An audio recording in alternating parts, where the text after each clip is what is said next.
Juszczyk ahead of McCaffrey from the 2-yard line. They give it to Christian off the right side. Touchdown!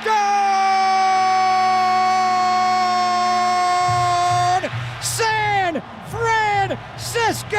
They're an extra point away from tying the title game.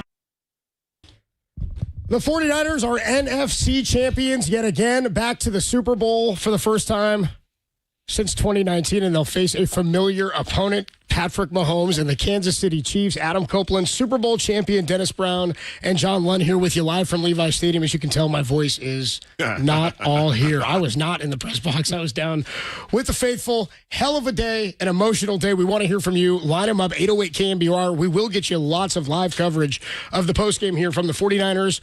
Win over the Detroit Lions, trailing 24-7 at the half. And how about Dan Gamble?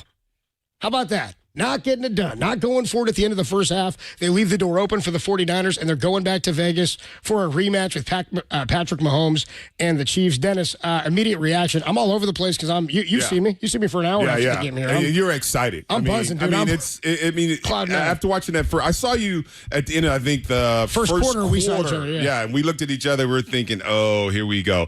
These last 2 weeks and this football team, I mean, they put the faithful through it. I mean, you got to be a faithful. You watching these last 2 weeks, and again, this defense. I don't know why it takes so dang long for them to show up and do something. But the second half, they showed up and they put it down. And this is exciting. I mean, I left the studio here. I went to on the field and kind of watched the last 2 minutes. And it was just hyped. I mean, it's amazing.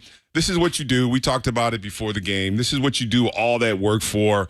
And now you got an opportunity to compete for a championship. So, but it was up and down, man. These last 2 weeks, man, have been tough. And it really shows, the faithful and just kind of sticking in there and watching this team come back and win another football game. It's kind of what you just said. First of all, I just ran from the locker room. Usually they're out of the locker room in 10 or 15 minutes, and then they do all the media stuff. They've been in there, and I was watching all the families going and everything. They are whooping it up in the locker room. They haven't even opened the damn thing up. And this game ended like an hour and a half ago. They are partying hard. We're going back, baby. It's just the way they did it. But let me just talk about Dan Gamble.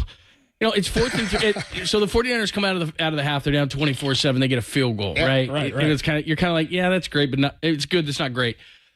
The Lions get the ball down to the 49ers 28-yard line. At that point, I get it. You go for fourth downs. That's your thing. Way to go. You've got to look at time and place and score. You kick a field goal there. It's 27-10. You've matched their field goal. You take the momentum back, and we're halfway through the third quarter, and the place deflates. He goes for it. Josh Reynolds drops the pass. The next possession is when Ayuk catches that tip ball up in the air. What was that about? You know what I mean? What was that about? It's 24-17. Yeah. The next possession after that, Gibson knocks it away from Gibbs. It's recovered by Armstead. The place is going bananas. They tie it at 24. There were 2 fourth downs, one a 4th and 2 with 6:50 left in the third that changed it. And the fourth quarter is same thing. Fourth down, Josh Reynolds has the ball. He drops it. You live by it, you die by it, and we talked about it. Kyle Shanahan, steady pace. You can bitch and moan all you want. Dan Campbell, as you said, not going for it once and then trying to make up for it. He missed 2 fourth downs in the second half that contributed greatly. After they missed the one in the third quarter with 6:50 left, the 49ers outscored the Lions 24-0 and led 34-24. So, look, the 49ers did this, but just like last week, the Packers helped the 49ers with some plays. The Lions absolutely helped the 49ers get back in this game. And why don't we make that the stat of the game? Sponsored by Stevens Creek Toyota. Shop a huge selection of over 500 vehicles. Stevens Creek Toyota, the obvious choice. Lots more to get to from this one. I mean, you can say tale of two halves. It's more than that, man. I mean, it was 2 completely different games. The Lions game plan in the first half versus the 49er defense. Incredible. I mean, the Lions executed, it seemed like, on every single sequence. Balanced. They were so balanced. It was 4 yards and 6 yards and 3 yards. I mean, they ran for nearly, 140-plus yards on the ground in the first half? 148 in the first half. 3 rushing touchdowns. Is the most and a half against the 49ers since 2016. And I'm surprised it wasn't more than that. Yeah. I mean, they never stopped them. And it started with the Jamison Williams 42-yarder around the right end that scored the first touchdown. I mean, seriously, it was a knife through butter. Yeah, I mean, it looked like the Green Bay game. I mean, whatever the game plan was, it must have been the same game plan because it looked the same. Running on the perimeter and then just shooting up the middle and then play, just, dropping the ball off, easy first down. I mean, at one point it was, 3rd and 18? And here they were. They picked up 3rd and 18, and they picked up 3rd and 16, right? Yeah, and I mean, it was just like the defense. I didn't need that, boys. I didn't need it. What's up, Sarge? What's up, Sarge? Like I said, they needed a momentum change at some point. Right. And the Lions provided it for them. But having said that, the 49ers took full advantage of it. But they did. The Lions said, here's the momentum. We're going to miss this fourth down. You guys go get it. Ayuk gets the tip ball. They get the fumble recovery. What was that about? That tip ball was amazing, right? I mean, it was just amazing. Then you come back, and then the defense, you get a strip. You get the fumble. I mean, it's like players make plays. I mean, we always say players make plays, and that's what it was. Too is, it changes momentum. I mean, the fact is that even with that field goal, you're sitting there going, that was okay. But then when they miss that 4th and 2, and then you come back and Ayuk gets the tip, then on the very next possession they fumble. It wasn't a clean handoff, but Gibson still was there to knock it out. Armstead was there to get it. Boom, boom, boom. You're tied at 24, and you could just see. There was a lot of blue in the stadium today. You could see him getting down. I was talking to a couple of people who were on the Lions sideline working, and they said it just deflated them. Their whole team was looking at each other like, wait a minute, weren't we just up 24-7? And that goes back to something they were, Dennis, yeah, they were right. Which is, could the 49ers have survived that kind of thing? I don't know. But a young team on the road that was up 24-7 with all the momentum just went, wait a minute, we're tied at 24? What the hell just happened to us? It happened, remember, 6:50 mark of the third. The 49ers had tied the game by the end of the third quarter. It was unbelievable. And I think everybody in the stands, and again, I was standing down on the corner like by where they do the stage and the drums and all that. We got Michael Kennedy out there. I was hanging down there with all the faithful, and it was – I haven't hugged this many strangers since Buster Posey homered in Game 1 of the division series against the Dodgers. I was like, it was me too. It was one of the Same most spot. incredible fan experiences to be there, to feel that, to be – I got to tell you, like when Journey's out there, I'm like, we got a prime opportunity here for Don't Stop Believing. And they play it, and I'm like, or faithfully, and you're waiting for that to happen, and they flip the script. Everybody, I think you're talking about the tie game at the end of the third quarter. Once the game was tied, people were feeling like the momentum is completely shifted, and that's how the first half felt in favor of the Lions. 808 KNBR is the number to call. We got the phone lines filling up. We want to hear from the faithful. Give credit to Brock Purdy's running ability in this game. If Brock doesn't have the runs, and it was, again, this is a playoff kind of a thing. Brock's not going to run during the regular season like that. but he knew how desperate the team was. And I mean, Brock, a couple of 20-yard runs for Brock Purdy to set up the final, the nail in the coffin. And evading pressure to do so. Right. It wasn't just he read it and it opened up. A few of those, one I thought his forehead might have hit the turf, dude. Well, they missed a roughing penalty. Yep. They went helmet to helmet on him on a sack, and he was bleeding from the mouth on that, so they totally missed that one. But, again, he sensed it. The Lions are going, man. He looks up the field. He busts through the initial pocket and says, are you kidding me? And it's... a lot of guys would have slid. Brock didn't slide one time today. Now, that's both good and bad. Yeah, he showed me a lot. But he knew, man. Just his ability to run. But what about Debo? Just taking over the dang football game in the second half. I mean, beat up, hurt, everything, shoulder, ankles, all that. But when he got the ball, he made plays. I would love to know what was said at halftime, because I'm sure it was a lot of Kyle Shanahan, but I'm sure it was a lot of Debo too, because something along the lines of, and again, I'm going to remove the profanity because I know there are plenty of children listening, but the reality was he just said, look, man, I didn't get healthy with this bad shoulder so that we could play like that. Because you could tell, and people wonder why, they look beyond the stats and they say, well, why is Debo so effective? You just saw it because he set the tone in the second half. He was running over guys. He ran the ball. He caught the ball. He did so many different things that won't show up. But like you said, Dennis, there were a lot of things that changed the momentum. I would say the Lions provided some of it for the 49ers. But as far as the 49ers momentum at the beginning of that quarter, that was forged by Deebo Samuel. Roland, I see you were hanging at the game. Garo, Steve, and San Mateo. We will get to all the calls. 415-808-5627. If you were at the game, if you were out here, your reaction to the 49ers heading back to the Super Bowl, and they'll take on the last opponent they faced, Patrick Mahomes and the Kansas City Chiefs. Forgive my voice. I was screaming. I'm hyped. I'm fired up, dude. This is so sick. We're going back to the bowl, baby. Yeah, the fans are walking by here. We are live from Levi Stadium. Adam Copeland, Super Bowl champ. Dennis Brown, John Lund. 415-808-5627. 808 KNBR is the number to call. How we feeling about the Niners heading back to the bowl? And we are streaming on twitch.tv/thesportsleader, YouTube, KNBR.com, and the KNBR app. And, of course, on Twitter. The Niners are NFC champs. They're headed back to the bowl, baby, only here on the Sports Leader.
Adam Copeland, Super Bowl champ, Dennis Brown, and John Lem with you live from Levi's Stadium. I got a hollow, tinny voice here after being out with the faithful and a wild one. Niners 34-31 over the Lions. We're giddy here from Levi's Stadium as they are headed back to the Super Bowl, headed to Vegas. And why don't we go out to the man who was on the call for it, Tim Ryan. We talked to him before the game. Tim, I would say this game delivered. I don't even know. It's wild behind you. You're in the locker room, Tim?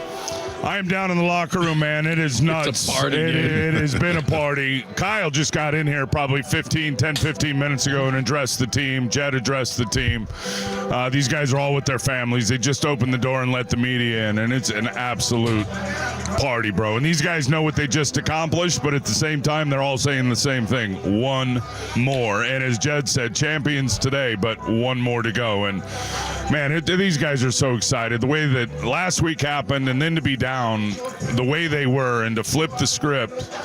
Talked to Fred Warner quite a bit, and they were embarrassed at what happened in the first half and how the Detroit Lions were able to move the football on them really at will, cutting through them for 280 yards. And basically, I think Steve Wilkes at halftime said, you guys want to play some man? I think he put it on them. They came out and played man in the second half and saw the results. And that's why I've said it so many times. Analytics are great, and Dan Campbell's going to gamble, and he's going to take his chances. But I often say analytics don't have a heartbeat, and you keep chasing points, eventually it's going to bite you. And to me, that's exactly what happened as the defense came up big. Hey, I thought it was... Hey, Brock Purdy's coming over right now. We'll hear from Tim Ryan's live in the locker room after the 49ers NFC champs. Go ahead. We're getting Brock Purdy, Tim Ryan there in the locker room. Tim, you take it whenever you're ready, my man. All right, we're ready. Brock Purdy joining us out right now. And absolutely, Brock, flipped the script in the second half. You got to, first of all, before we get into it, Big Dog, you're going to the Super Bowl. Congratulations. Yeah, I appreciate it, man. What an honor. We got one more. But, man, just proud of this team, man. Down 17 at half, and for us to find a way like that was special. And everyone's got each other's back here. But yeah, we got one more. Before we get into the offensive play, the defense absolutely flipped the script and gave you guys an opportunity to keep getting the football back. A couple of big takeaways on fourth down, the fourth down turnover on downs. Then got the front tip rip, forced fumble recovery. T. Gipp ripped it out in scoring position. Defense gave you guys some life in the second half, gave you an opportunity. Yeah, man. Ever since I've been here, really the last year and a half, 2 years, they've shown out, man. They always come up clutch. They get us the ball back when we need it most. Tonight they did that. They obviously got the turnover on downs. They got the Gipp turnover and to give us momentum like that and get us back in the game and have us go and punch it in is huge, man. It's team football, and so proud of those guys. What did Kyle say to you guys at halftime and came out in the second half? Debo had that 25-yard dagger. That route across the middle, which is a staple of this offense. Just talk about some of the adjustments and how you guys were able to come out and execute in the second half. Yeah, I mean, we obviously knew what we had to do. It was, for us, put up points, defense get stops, and get some momentum. In the first half, they just had it all. And so there wasn't really much said. We knew what we had to do. Fred said a couple things. Kyle said a couple things. But, going in that first drive in the second half, for us, it was like, all right, we're going to run our plays that we've been running all year. Debo over the middle and get us going. So we got momentum and ended up getting up some points. Talk about the BA play down the middle of the field on the deflection. As that ball got tipped up in the air, they threw a flag, then pulled the flag on DPI, and he came down. Just take the listeners through that play. Yeah, I mean, for us, BA had a streak down the middle. The one high safety didn't go back at all. He stayed flat-footed, and for us, it's some in our offense where it's like you got to trust that the receiver's going to end up winning. And so I took a shot, especially in that moment in the game. I was like, all right, we need to play here, so let's give BA a shot. So gave him a shot deep. I guess I overthrew it a little bit. The corner was on top, tipped it up, and then BA with his concentration, man, to come down with it was huge for our whole team, man. So kudos to BA, man. He's a dog. Watched you play a lot in college, looked at your numbers, knew you could run the rock, knew you had a great feel for when to take off. And I know a lot's been made about Steve Young saying quarterbacks need to scramble in this league and in big games, and maybe that was an element that needed to be unloaded in your game. I knew it was always there. We've seen it many times throughout your 26, 27 starts with whatever it's been. Talk about tucking and taking off in this game tonight. Yeah, I mean, honestly, it was something where, first couple guys in my read weren't there. It was like, all right, I felt some space, between the offense and defensive line, and for me to just pull it down and try to get us, obviously, some positive yards. I think on those third down scrambles, man, it wasn't I'm dropping back and, all right, I'm going to run it. the defense did a good job in blocking some things, and for me it was all right. I gotta move the chains for the guys, man. So just found a way, man. NFC Championship, you got to do what it takes. So. Brock, it's all about love. Talk about, and we'll get you out of here, and really appreciate your time, man. You're so gracious and such a good person. Talk about the love and accountability and like the true camaraderie with this football team, and not always easy to find in pro football. This team's got it. This is a special team. Yeah, man. It don't matter if you're playing well, if you're not playing well. Like, everybody's got each other's back here, man. Everyone, there's been a group of guys that have been together for a while here, and they've set the standard and the culture here, and guys that come in, they fit right in. John and Kyle do a good job of getting guys that believe in the same things, and at the end of the day, man, everyone does their job well, and if you mess up, it's all good. Like, everyone's got each other's back. The love is real, the brotherhood is real, and then obviously in the NFC Championship, you're down 17, like, it shows, to claw back together, so proud of this group. And now you got a chance, man. Everybody dreams of playing in the Super Bowl. You're going to be playing in one in 2 weeks in Las Vegas. Talk about that. Yeah, I mean, what an honor. Very thankful, man. Obviously, we're going to celebrate this, but that's our goal, man, is win a championship for the Bay and the Niners and everybody here, man. So we got one more to go. But, man, what a dream come true, man. Just got to take it one day at a time. Much love to you, man. Appreciate a couple of minutes. Thank you very much. Anytime. Go Niners. There we go. There's Brock Purdy. Let me throw it back to Adam Copeland. Copes. Thanks so much, Tim. Tim Ryan down in the 49er locker room following the Niners' 34-31 victory over the Detroit Lions. How about Brock Purdy there, man? Headed to a Super Bowl, 2 seasons, 2 NFC Championship games. Last one ends in an injury to Brock. And, of course, this one, he throws an interception in the first half and didn't have that many opportunities. The Niners' first half drives, which stalled out fairly quickly. The missed field goal to open with a 12-play, 45-yard drive, 8 plays, 75, a touchdown. Then they go 5 for 12, the interception, 3 and out, and a punt. And then, of course, the half comes to an end. They open with a field goal in the second half, and then Brock Purdy ends up marching them down numerous times. Big-time plays, the huge tip ball that's caught by Brandon Ayuk, a couple of huge runs as well as catches by Deebo Samuel. Christian McCaffrey goes 90 yards, punches it in twice. And we'll go back down to the locker room now. 49ers defense big today. Tim Ryan is live with George Odom. George Odom, special teams ace, absolute monster on this team in terms of his mindset and setting the tempo for everybody on this team. Back at the right time from a biceps injury. G.O., you're playing in the Super Bowl, dog. They call all go, all pro G.O. Let's go. Let's go. Hey, man, I'm just blessed and highly favored. I just know the team enjoying the process as we going on, and that's a major thing that's the main point of this, is enjoying the process.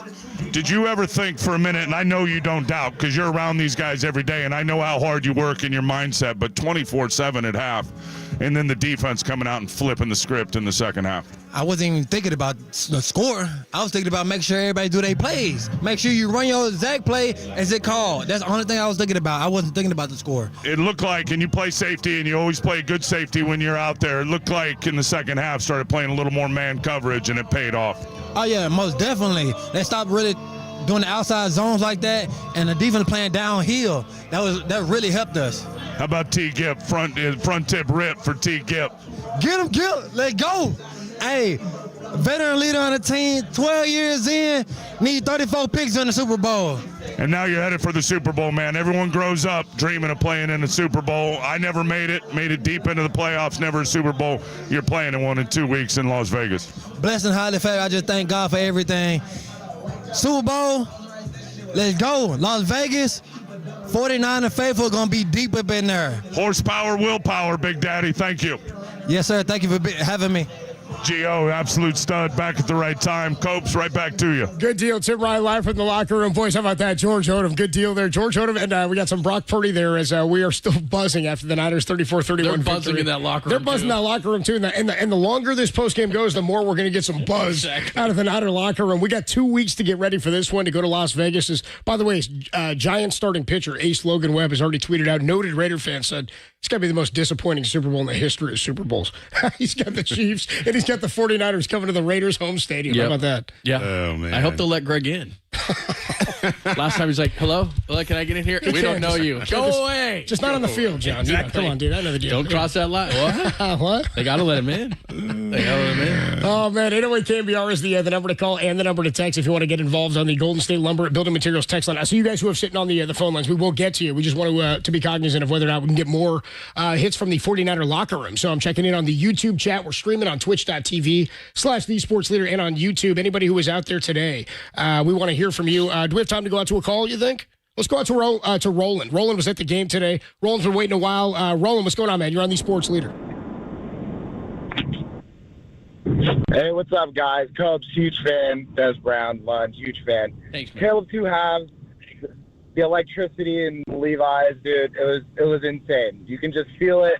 And the 4th and 2s were just momentum shifters for all of us. And what can you do? Just listening to Brock, these guys just have it. They have the will, determination, and Tim just said horsepower, willpower. Let's go, boys. We're going back to the Super Bowl. Let's go. Let's go. Let's go. Hey, thanks for the call, Roland. Appreciate you, man. Dennis, how you feeling, man? I'm excited. I mean, I've been in that locker room when you get a chance to play in the Super Bowl, and you know you leave it on the football field. I mean, you start off slow, but you finish fast, and then at the end you come up with this win, and now you have a chance to celebrate this victory, and then get yourself ready to play in the football game, the opportunity to bring back Lombardi to the family. So yeah, I've been here. It's a fantastic feeling. I mean, just because of the hard work, you know what I'm saying? It's just like OTAs, the off season, all the different work. I mean, this is why you do it.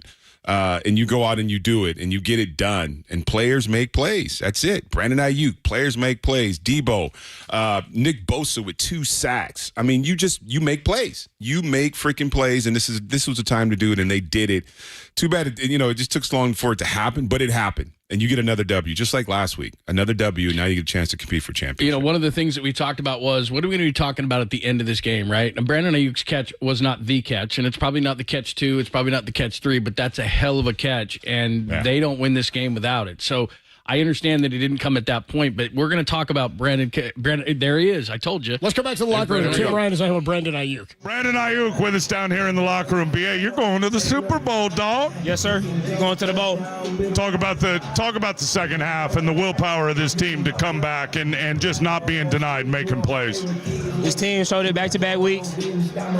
Whatever it takes. Take everybody through the big play on the deflection, which I thought was a DPI. They ended up picking up the flag. You got it anyway. You know he got it. What else you got, man? You fired up? I want to let you get back to your family. Hey. How much fun is this? It's lit.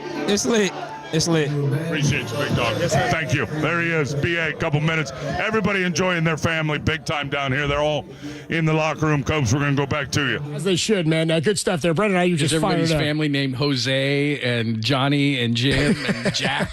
That's everybody's family that they're enjoying. Hey, everybody's family today, man. Today's the day where friends become family. Like I said, I hugged more people today than I didn't know. It's the first time I've hugged that many people, and that's what sports are great. But seriously, man, that catch for Ayuk's going down in history. It's a historic play. That forced fumbles going down in history. That you don't remember week 7 against whatever team, but going to the Super Bowl, this comeback will be talked about forever. This is going to be a generation's comeback. This is the second biggest comeback in their history. They came back 17 against Atlanta on the road, but this was at home. Remember, in 2003, their biggest playoff comeback was against the Giants. They were down in that game 38-14 in 2003.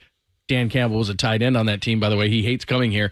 But this is to go to the Super Bowl. This is different. This is like the Atlanta game. You're down 17, not a lot going on. The Ayuk catch, the forced fumble, the Brock runs. These things are going to be things that we talk about forever around here. Yeah, and I can guarantee you the picture that's going to kind of illustrate this entire season, entire football game, especially tonight, is Brock Purdy when he takes that hit to the head and his lip is bleeding and he's walking to the sidelines. And you see him just with his lip, and his lip is bleeding. Forever. And that's going to be the picture that's going to be everywhere. I guarantee you tomorrow we're going to see that everywhere, just him with his busted lip and the way he played, the way he kind of took over this football game with his legs. I mean, he made some good throws, but those runs were huge too. He can't come back, though. That's the problem. Brock Purdy can't bring a team back when they're down, right? 24-7 at the half. What was Dan Campbell thinking not going forward at the end of the first half, guys? To me, I'm like, we talked about how aggressive he is. I mentioned it to you when we were talking on the phone right after the game, John. I said the Patrick Mahomes Chiefs game, divisional round play, would have been early in his career.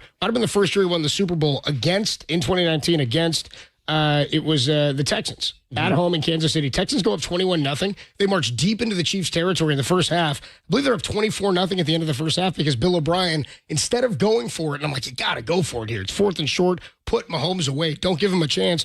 Left it at 24-0. That's the game where Mahomes dragged his toe behind the line of scrimmage to keep himself eligible to create or to complete a forward pass. Campbell had a chance to try to put the Niners away, and I thought when it happened, if the Niners win this game, that's one where you look back and you go, that's a tough one. And it makes no sense to me, John, to go for it on those 4th and short plays if you're not going to go for it to try to put him away in the first half. Yeah, it doesn't make any sense. Well, again, we talked about it before the game started, that one of the big points of this game would be his aggressiveness. He doesn't go for it there, but in the third quarter he does. They don't get it. That jump started the comeback. Fourth quarter, had another opportunity on 4th down, didn't get it. 49ers scored off all those things with 6:50 left in the third when they missed the 4th and 2 from the 49ers 28. The 49ers outscored them 24 straight after that play. So again, look, people can bitch and moan about Kyle and he's too conservative. He's too this and that. Dan Campbell helped greatly. Give the 49ers a ton of credit for coming back and having the resiliency. A lot of teams would have folded at that point. But the Lions, just like the Packers last week, helped the 49ers win this game. Well, you got to believe as a head coach when you're watching this football game, you're dominating, offense and defense. So you have a lot of confidence in your offense. You have a lot of confidence in your defense. And as far as the Lions' offense, you couldn't stop them. I mean, they were going up and down the football field. So I'm sure he was believing. Defensively? I mean, was there something I think that they went to man coverage. Yep. I think that was it. I mean, a lot of zone and Jared Goff was killing it. I mean, he was eating up that zone, and then all of a sudden you go. So was Amon-Ra. Look at how different the second half was, and we talked about it. I mentioned it in the first half that Herman Moore, the longtime receiver for the Lions, we talked to him this week, and he said when he struggled this year, it was when he was in man-to-man coverage, and they were able to bump him to the sideline to mess up the timing of Jared Goff. And him being able to hit those timing routes the same way Brock Purdy loves to throw them. So if he's able to do that, and you're sitting in zone because they're playing him off the line, they're not jamming him. He's just running into free space is what's happening. Let's go out to Garo. Garo was at the game. 415-808-KNBR, 808-5627. Garo, you're on the Sports Leader. Hey, guys. So, number one, that was probably one of the most epic games I've been at. I've been at a lot. The playoff you were talking about, no two at the stick, the pick at the stick. But, man, the energy was brought by the faithful. So that was awesome for them to come back like that. But my only concern is you got Chase Young and Nick Bosa crashing edges, trying to get sacks almost on every play. And the running backs were able to not get to the edge too many times on us. We're going to have to figure that out before we play Kansas City. We're going to have to be able to control the edge. Hang on. I agree with you 100%, maybe 1,000%, maybe 1,000,000%. Can you give us a damn night to celebrate? They just came back. Ooh, I agree with you, all right? But I ain't talking about Patrick Mahomes tonight. I don't want to hear about Patrick Mahomes. I guarantee you in that locker room, you bring up Patrick Mahomes, you're going to get smacked in the face. He can eat me. Mahomes can eat me today, dude. We're going to the bowl. This is all about it. We got 2 weeks. For one night, this is the rule, right, Dennis? For one night, you party, you go crazy, you do whatever. Tomorrow, it's going to be a major concern. Even Kyle Shanahan tonight, as crazy as he is not going to go in the film room and watch Patrick Mahomes. He is not. Tonight, you don't think so? I don't think so. I think tonight he's going to celebrate. And if it was next week, if the game was next week, he would. But they got 2 weeks. I bet Kyle Shanahan, I'm totally guessing here, is probably going to not feel so great tomorrow and is going to be completely fine with it. And then he'll get going on it. But even Kyle Shanahan isn't grinding on the Chiefs tonight. They're going to celebrate for one night that they made it. One night. Is that true or not? I can see that. I can see it. But I can see it. I'm agree with you. Take the night. Just the night. Enjoy it. Because they're going to be here for the rest of the evening, right? Getting ready to get out of here. Dude, they were in there for an hour cranking me. They usually let the media in like 10, 15 minutes. It was raging in there tonight. They didn't open the door. There was all sorts of people going in. There was a bunch of music being I got a played. version for Taylor and Kelsey and all that nonsense when we get Believe there. Me, we got Brock's version coming for Taylor. And I don't disagree with the call. Right? I don't disagree with him in a second. Yeah. Mahomes is going to be a problem. But tonight. But not tonight. Yeah, not tonight. Tonight, right? enjoy it. Have the champagne and hang out with the fam. Like, look at these two guys. Look at these guys. This is my guy right here. I hope they're not driving home. But, I mean, those guys ain't worried about Patrick Mahomes. I hope that kid's not drunk. That kid's like 14. I hope he's not driving or drunk. Yeah. He might be driving because the other guys are drunk, 14 or not. Your dad's like, you got to drive home. Sorry. You know what? It's time to teach you to drive. And what's a better time than right now? Come on, man. Let's go back out to the phone lines. 415-808-KNBR, 808-562-7. It's a celebration here at Levi's Stadium. Niners over the Detroit Lions, and they're headed back to the Super Bowl for the first time since 2019, and they'll face a familiar opponent. Steve is in San Mateo. Wants to talk a little McCaffrey. Steve, what's up, man? You're on the Sports Leader. Just now getting on 280. I don't care.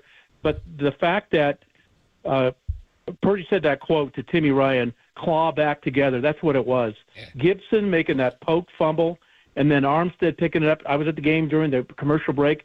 Everybody crowded around Armstead. What has he been through to pick up that fumble and stop that momentum?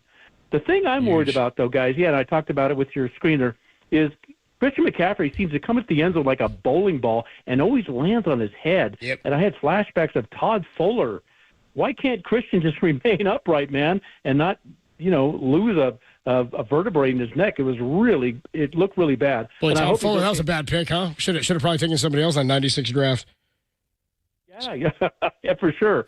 Good. Anyway, guys, you got a lot of calls. Just want to appreciate you, Steve. Thanks, man. Good deal there from Steve. Yeah, I don't know if a lot of times you can decide how you're going to fall as a running back. He did. He fell. I mean, on that one, he fell when he was on the sidelines, kind of getting his neck worked out. There's going to be an injury. He was on top. I mean, that was. But you know what? Again, this is where I give a ton of credit to these guys. And Dennis, you would know, they came out in the second half different. They went to a man defensively, but Debo, I'm sure, said something at the half and said, "I ain't going out like this." And McCaffrey said, "I ain't going out like this." And those guys played differently in the second half. That's leadership. Those guys set the tone. Those two guys specifically on offense said, Because, McCaffrey many times got hit, a yard right at the line of scrimmage, a yard right from the line of scrimmage. All of a sudden, he's getting 5 or 6. Debo Samuel was like, I'm bringing the heat. I don't care what my shoulder feels like. Those guys set a different tone in the second half. That was incredible. It was incredible, man. They played a completely different game. That was the 49er team we're accustomed to seeing in the second half. Shut them down both defensively and offensively. Some big-time sacks. They were able to capitalize on big defensive plays, and they were able to flip the score completely. 24-7, dude. It was 24-7 at the end of the first half, and the Niners are headed back to the Super Bowl. Brock Purdy, the last pick of the draft, beats a former number 1 pick of the draft in Jared Goff, and he's headed back to the bowl. Niners back-to-back NFC Championship appearances. They finished the deal on this one. They're headed to Vegas. We'll take a quick break. 415-808 KNBR. We are live with you from Levi's Stadium. Adam Copeland, Super Bowl champ, Dennis Brown. Hoping to add a few more names to that list. And John Lund with you right here on the Sports Leader.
And it means the world. Faithful!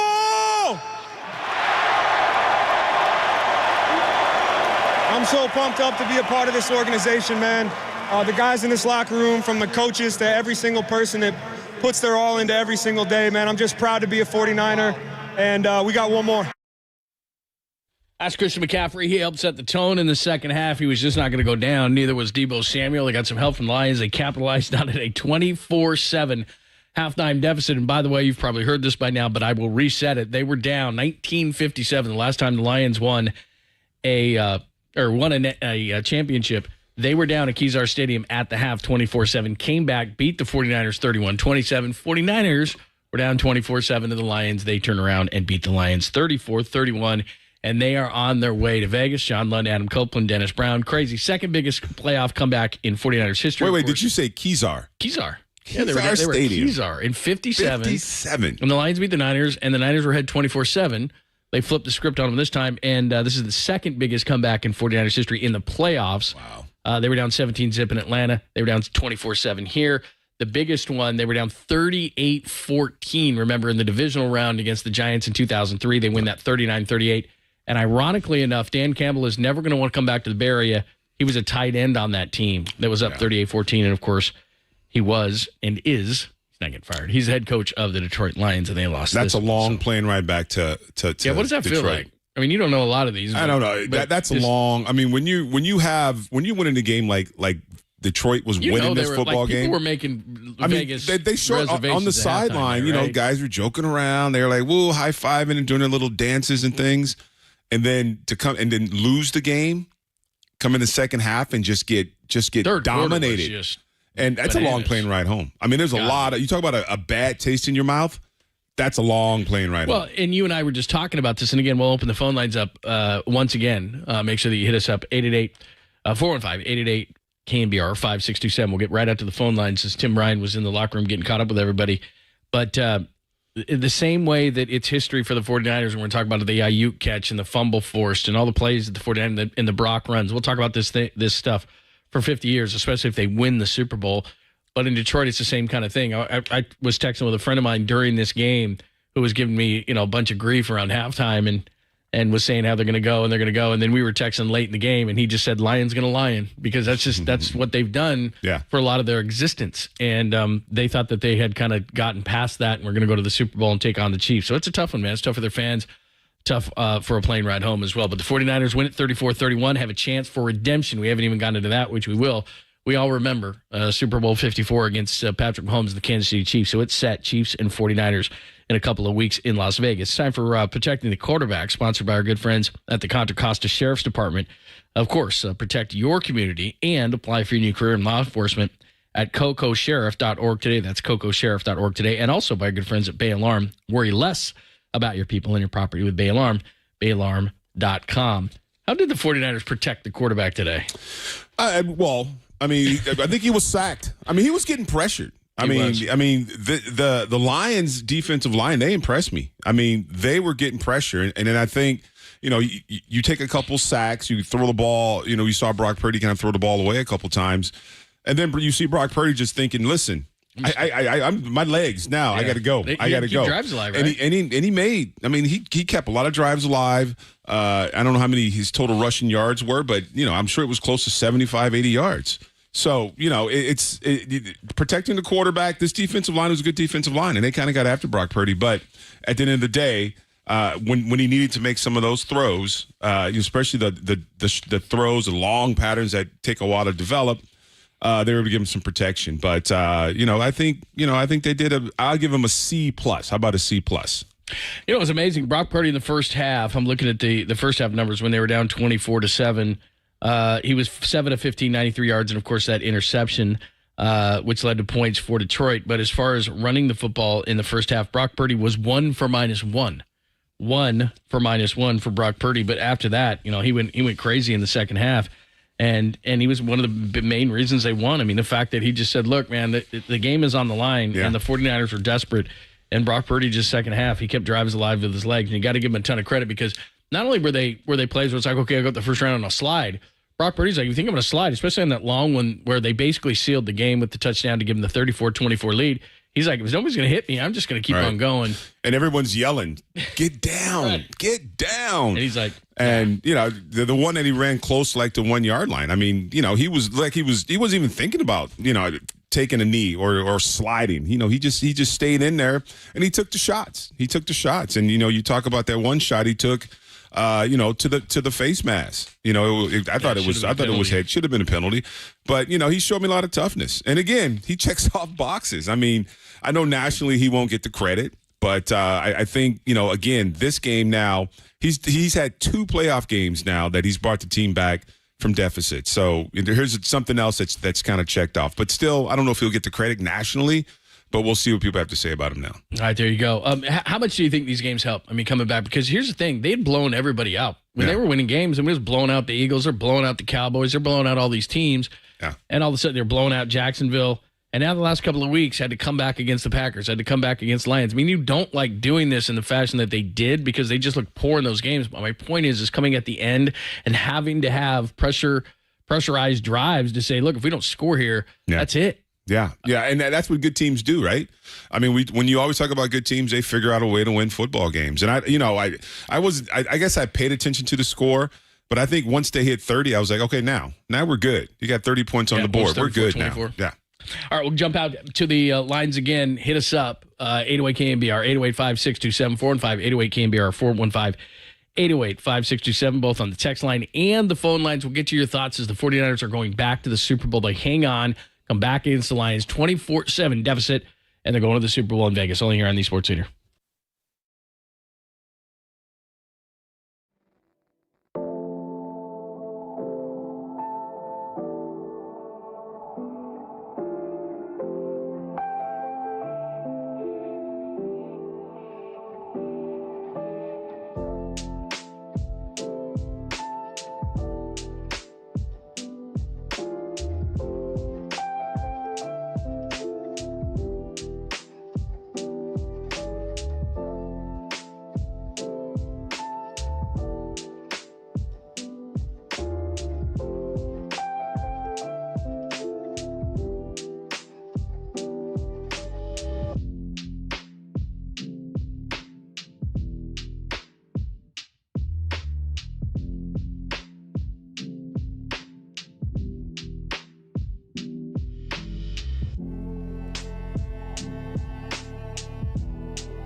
They had us in the first half, not going to lie. But, hey, here we are now. Let's go, Faithful. We're back, baby! Woo! There you go. There's George Kittle. 49ers are going to the Super Bowl if you just tuned in. Some people start partying like 9 in the morning, so you might have just woke up and missed the whole thing. So 34-31. You wouldn't believe it if I told you the script. 24-7, the 49ers are down at the half, getting absolutely dominated. They come back 34-31. They get the big victory over Detroit. They'll take on the Kansas City Chiefs in the Super Bowl. We want your thoughts. 808 KNBR, 415-808 KNBR. That works on the text and the phone lines as well. John's been waiting a while, and he was at the game. Hi, John. Welcome. Hey, how's it going, guys? Hey, John. What's up, dude? Hey, excuse my voice, man. I was going nuts in there. I just want to say, when Journey come on at halftime, I knew all was going to change. There's no way that Journey was going to play. The Niners are not going to come back. It was amazing in there, dude, in the second half. Don't stop believing and faithfully, and you were recharged? Oh, yeah, 100%, dude. First half, the wind was knocked out of me. Second half, like a whole different ball game. This team, this is the year. They have to win the big game, man. Party tonight, back to business tomorrow. You guys have a good night, man. Hey, you too, bro. Thanks. Oh, my gosh, man. So Journey sings that song, Don't Stop Believing? Yeah. All right, I heard a lot with the Giants, right? It. And I mean, I was watching them the whole time because I'm doing halftime going, well, nobody's listening to me. Was Journey. That was Oh, Journey. Oh, I get it. They sing that Tiny Dancer and they song, sing right, faithfully too. I mean, that's people are gonna do.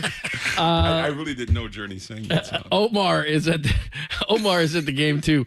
Hi, Omar. Welcome. Oh, let's see who's next. I got Chris. go to Chris. Chris. Hi, Chris. Chris, hey guys, how you what's up, doing? dude? How you doing, Chris? Hey, Chris. Man, hey, first things first. Isn't that just how we dialed it up? Yeah, that's exactly it. That was the game plan. I never doubted it for a Here's the deal. minute. They're going to get 24-7. They're going to get overconfident. We're going to come back and beat them. I was thinking in my whole time I was at the game, the only thing I could hear in my whole head was Kirk and Kipe saying torture. But real quick, I got a little song for the Detroit fans. I got a little Eminem remix if you want to hear it. Hey, Eminem was here today. Yeah, he was flipping off Niner fans, man. Yeah. He was. Here we go. Yeah, he was. Go right ahead. Are they clean lyrics? Are they clean lyrics or what? I had to hear freaking Dan Campbell for a week and a half with that stupid sap music in the back. So you know what? Now it's my turn. Yeah. Dan, if we cue up some music for my guy Chris, you want to wax poetic about something? No, I think he's got something. Here we Get some go. violin. Here we go. Yeah. No, he goes, I'm sorry, Mama. I didn't mean to hurt you. I didn't mean to make you cry, but tonight I'm losing to them Niners. I like it, Chris. Good, a nice little cover on. Plus, you can hang a little tune there. Hey, maybe Stan's got a new letter to write, huh, Chris? Oh, drop. Oh, he's dropped off, dude. Anyway, well done. Well done. Keep that around, dude. We're gonna cut That down some wasn't bad. music. That was good. Well done. What do you dude, think, on Dennis? that. Yeah. Clear You out can my hold the closet. tune better than I could. Tonight I'm losing to the Niners. Yeah, that happened. It was factual. Yeah. I like it, It's man. based on Little real short, events. sweet kind of stuff. Very nice. Let's go back out to the phone lines. Let's go to James. James is a nationwide Niner fan. How about this? James is out in Mobile, Alabama. James, how you feeling, man? Niner fan? Probably out by yourself in Alabama, man. What's going on? Guys, I'm going to try not to get emotional. I want to preface by saying this. My mom passed away yesterday. I've been a 49er fan since 1981, along with my mom. She was... Keep going. We just still lost got you, James? We still got you? Hey, James, if please give us a call back, James. Please, if you can hear us, man, you dropped off on the phone. But James in Mobile, Alabama, I was getting real emotional after the 49er game. And, dude, that's the thing about sports, man. And I'm this way about baseball and my grandfather and my mom and my uncles, like all of us. I remember at the first ever Giants World Series parade in San Francisco, Mike Krukow had that line where he said, somebody taught you the book of Giants baseball and you owe it to the game and to the team and to the feeling that it gave you to pass that book along. And I've thought that resonates with anybody who's a sports fan who was taught the sport because, again, being a fan is about investing your heart and your soul in something that you have no control over. We were joking before the game, Dennis. Yeah. It's all about, you're like, how could we be nervous? How could we be upset? How could we be stressed? Because we have no control. It's more agonizing in some ways because we have no impact. Dennis, when you lost a game, you could understand why it happened. You'd be mad, you'd be angry, but you knew that you had a role in it. Fans don't have a role. We just want to see it happen. And we believe unreasonably and incoherently about why something's happening, but usually it's because it's rooted in something, in an emotion, in a bond with somebody else. Right. Again, talking about hugging strangers. So seriously, and it's passed on, throughout. I mean, it's a legacy thing, right? I mean, you learn baseball from your dad. My father taught me about football, and it's passed on. Yeah. And you know, if you live in the Bay Area, I mean, this is a great tradition. I mean, this is the icon franchise. It's from here. Yeah, It's rooted here. And like we talked about it when you were a kid. I mean, you used to watch the 49ers, and you just kind of go through it, and now you're in a position where you cover the 49ers. So I can dig the passion. I mean, I can understand kind of where it comes from, and how people get so into it. I just think these last two games, if you're not a 49er fan, these last two games, it'll make anybody a 49er fan, because you watch this team come out and struggle, and then you figure it out, and at the end you win football games, and you do it in such a fashion. Today, the second half was a light switch, right? It looked like a light switch. It was just clicked on.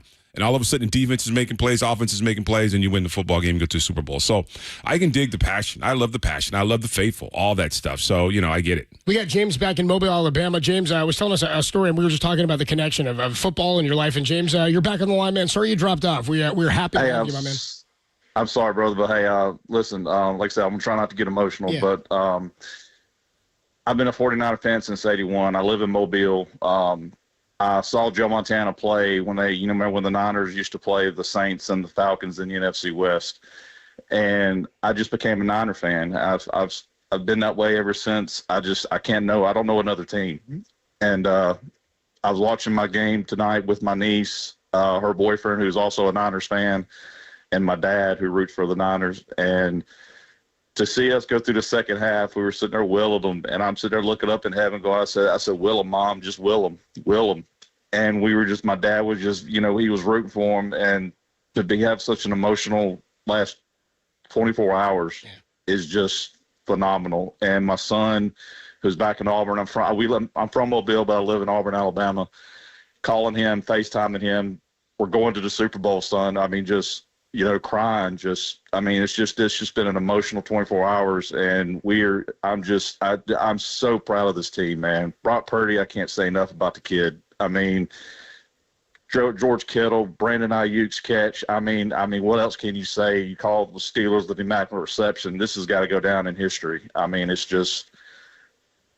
I'm just emotional, and I'm just so happy for this team, guys. I love this team. I'm probably the only 49er fan in the state of Alabama that has a license plate that says 49er fan on it. And I love these guys, man. I mean, I fell in love with red and gold. And as the old saying goes, I'm red and gold till I'm dead and cold. And that's the way I'm going to be. I'll be a Niner fan till I die, guys, from Mobile, Alabama. Hey, James, wow, well done. Go ahead, John. Yeah, that's well done. I mean, look, a lot of us have lost parents, man, and my dad was the same way. He was a big Cubs fan, and he passed right before they won in 2016. And sports just brings you together, man. It's something, and I still talk to him about certain things like that. I mean, what a great story, what a cool story, and I'm really happy for you, man, because it is. People think that just sports are sports, and we are. Most of the time, we're kind of the toy box of society, and it's a lot of fun. But people care, man, and this is a big deal for 49ers got people fans. you call for moments when these things happen. Look, this makes people in Detroit hurt who have been around for a long time, and this is as close as they got. It makes them hurt. It makes 49ers fans happy. It brings community together. I mean, it's going to be a hell of a lot of fun when we're in Las Vegas. It was a hell of a lot of fun, Dennis, in Miami. I mean, these people, they travel long ways, and they don't care about money because they've been a fan of a team for a certain length of time. And we've gotten lucky around here. We've gotten championships with the Warriors and the Giants and the Niners.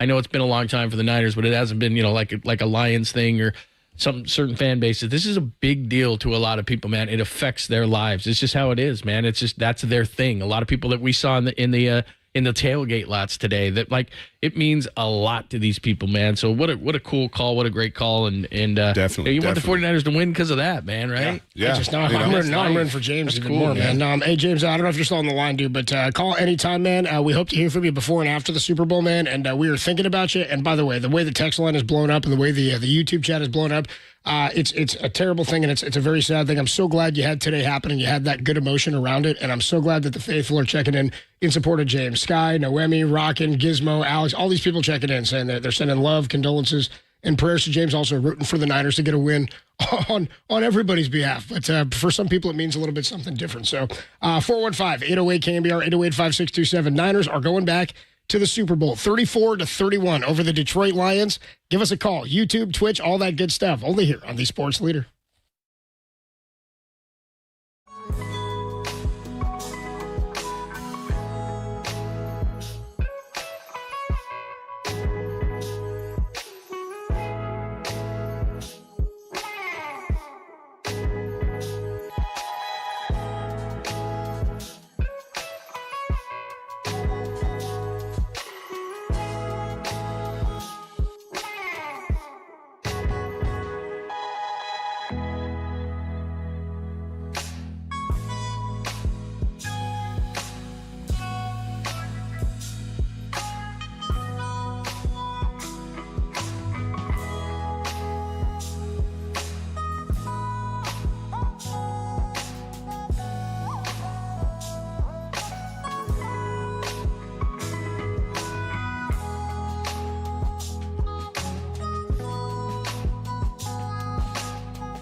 Yeah, I mean, honestly, it was something where, first couple guys in my read weren't there. It was like, all right, I felt some space, between the offense and defensive line, and for me to just pull it down and try to get us, obviously, some positive yards. I think on those third down scrambles, man, it wasn't I'm dropping back and, all right, I'm going to run it.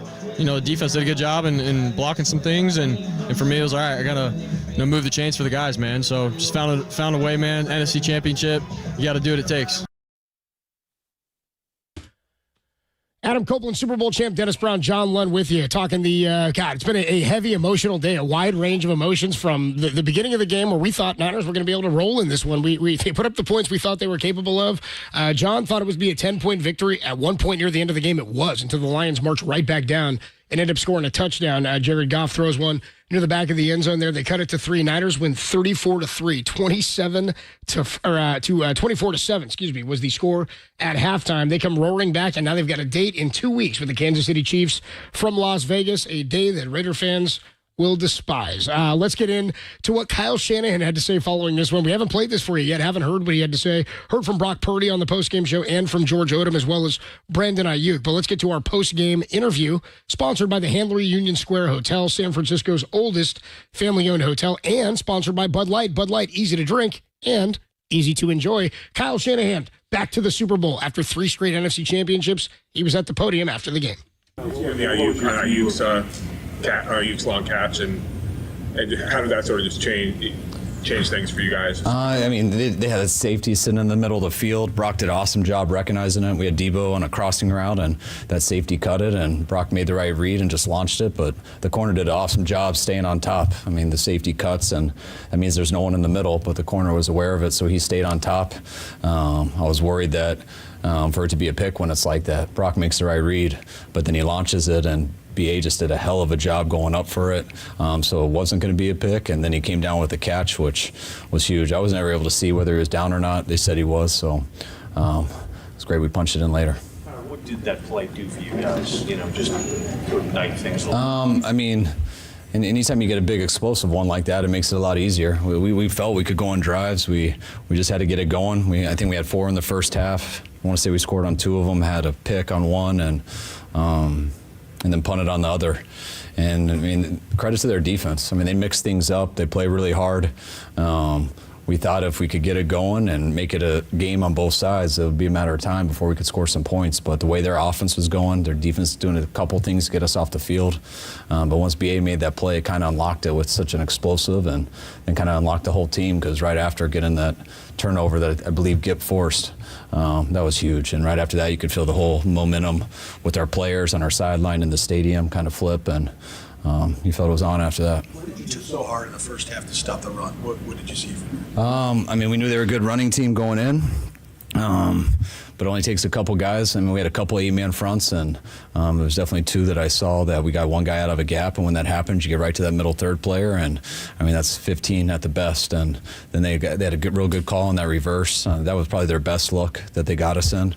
But we had a couple missed tackles, a couple guys out of gaps, and it was it's hard to win like that. But the guys tightened it up there in the second half and got it done. What did you talk about at halftime? What adjustments did you want to make heading into the second half?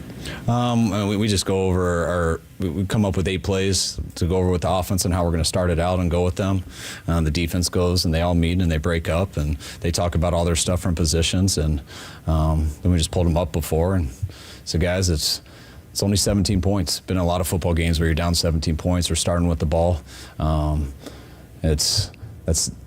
That's plenty of time to come back, plenty of points to come back. But regardless of any of that stuff, we're not going out like this. We got to be a lot more aggressive here in the second half, and in everything we do, offensively, defensively, special teams. I thought we switched up a little bit more, tightened up on some things with some pressure, some man coverage, and the guys didn't want today to be the last day, and we put ourselves in a hole. But they played like it in the second half, and we were able to get the ball to bounce the right way, and we made up for what we did in the first half. Brock scrambling.